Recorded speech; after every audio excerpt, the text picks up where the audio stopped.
Beautiful people, it's me, Pamela, on my YouTube. Cho, no, what's the tea? Siyahlaziya. Guys, let's just unpack on Usenzo Meyiwa. You remember I made a video about 2 weeks ago where I was talking about ukuthi uKelly mhlambe wenza mistake. Omunye was even saying on the comments because it's not a mistake to delete a person nge-firearm. Ngoba manje this story is coming back again ukuthi Kelly Khumalo actually is the one that was playing with the gun. Who said that? Longo Twala writing to Malisela Tefo advocate. What he know, Kelly was playing with the gun, wa dubula usenzo mistake. And this mistake thing always comes out when they called Mr. Klope. Isbariska Senzo Meyiwa Uguti. Hi, mistake has just happened. Usenzo has just been shot in a mistake. It could be Kelly Khumalo. No, she's got a good heart. Oh my gosh. Like, we don't care about people's good hearts at this point. It's not important to us. Again. Sisters Uzandile Khumalo Gumede. So it could have been Kelly also. That is why she called Uchiko. Because she's the one who actually called Chiko to come. But instead they must take him to hospital or call an ambulance or call the police. They never did that. Okay, is in it, guys. Because my thing is that whatever happened on the day, actually, Kelly is the one that brought Senzo to her house, and Senzo died in that house. This is why I say, uyeno ambulalisa ifakambulalanga. And when police came, especially First Loras police, when they came there, these people were not talking. These people, I mean, there's 6 people that were in the house, excluding Usenzo Meyiwa. Babengasakwazi ukukhuluma mangabe sebebuzwa izinto beabantu aba no, we've gone through a lot. We've been like, you can't speak now. And how it is, and how they actually narrating the story, what happened.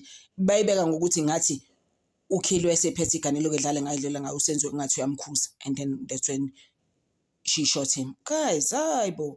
Abantu abake bakhuluma iqiniso abantu ababekule yanto ngiyakutshela uyabona ngiye kumama lo ehayiza kanje uma ethwalana nezandla ememeza azathi hey futhi ngoba uKelly Khumalo azathi uKelly Khumalo yibo there's platforms where you must cry. Ushuma Kasenzo at the time after Magasenzo cried at the memorial sort of that they had in Uzuma for Usenzo after 10 years. Was uhamba ukhala nje uma umuntu uhamba ukhala noma ikuphi. Guys, hayibo lo mama lost her child. That is all we are concentrating on. That's not about no Kelly Khumalo. They're not gonna bring us anything. Fine, the footy it's not gonna bring Senzo Meyiwa back, you know. But my thing is that mama lo while losing Ganyake, she can do whatever she wants, whenever she wants. And there's a chance of Uzazahambe Mhlabeni ngazange azathola iqiniso abantu babies bemqambela amanga who were with her son in the same house, you know. And if you remember Usfiso Meyiwa ukuthi no uKelly yena akamsoli. And also that stems from Umthoko always saying mesedakiwe emlazi uzokhuluma izinto things like ulongwe mfethu ulongwe ngaloso sikhathi etshelani bani etshela uSfiso. So uSfiso has always ruled out uKelly. He said it before ukuthi uKelly ngeke ukumbulala ukumdubula. No, she didn't. But uyabona ukuthi manje sihlele izinto ezikanjani, like I have been saying ukuthi and people made a pact. Ngoba immediately after the shooting kuthiwa baba ne-meeting. I-meeting, what is the meeting all about? No General Sibi. Uyabona ukuthi uqophelolo nje baqala lapho njoba i-SAPS nje singasayithembi. Having meetings after meetings naba lapha futhi angithi they also took a holiday, an international holiday. Usilo Chiko Twala wabahambisa kulelo holiday. Bacatha sizazi zonke lezo zinto. Khona abakhulumayo phela. The ones that sing like canaries bakhona on the side. To a point where they even changed the narrative around Isibhamu sasinesonto. Useshintshile kubrigade yakhe Ninda. No, it's not. It's another. Uyazwa ukuthi kwahlalwa phansi la. And then people sat down and started cooking la phayana kaMakhumalo, cooking and manufacturing u636. That's when it started phela ukuthi this is what you're gonna say. Nizothi no Mthoko bathengwa kwasi Mthoko they wanted to go home same time. Kodwa no ansahamba ngake nini kushulongo. Nizohlala nathi sonkibelisa ngoba fanele bangithi ba brainwashwe. Like they've been brainwashed as it is now. Now they act like they don't remember. Your childhood friends, guys. Bangani bakho wakhula nabo. It's crazy stuff. unless something was promised to them. They could never have done this.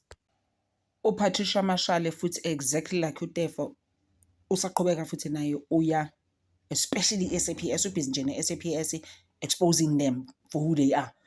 Yonke into abayenzayo bonke usathane, especially also in this case kaSenzo Meya. Usewazi washintsha ngisho i-channel yakhe usebizwa ngokuthi The Real Mastermind. I'm just like, guys, sisters, even you.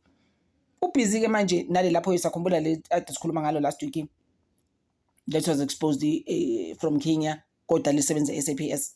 Like njani? I hope lo muntu lo usewa dismissed or usewa suspended, because there is no way, guys. And then she was given money to renovate a building SAPS, but isanjalo akakashintshi. Where's the money? IseKenya phela lo mali leyo, ngoba noma angahamba manje uzohamba eKenya, she will be living the life. Kuthiwa she was allocated 288 million, and the 288 million is nowhere to be found. Akwazi ukuthi yaphele laphi leyo mali leyo, ngoba usisters sewayidla leyo mali. I-building is still the same. Nothing has changed. Ngisho ikhona le corner of the building haven't been done. It's like, sissy, where's the money? Look, bafaka ubani lo ka-SAPS. I always ask myself that question. Umuntu who doesn't even have skills, nothing. And kuthiwa i-building yona leyo adla imali yakhona to renovate it, Labour actually issued a letter to say, this is not a right building for people. It's actually not conducive for people to work in. Umuphi nje umuntu ongasebenza la yaphuma imali. Where's the money manje? Umbuzo usho njalo. Where's the 288 million rands? What did she do with it? Haibo, is she going to Kenya with it and never come back and have businesses there?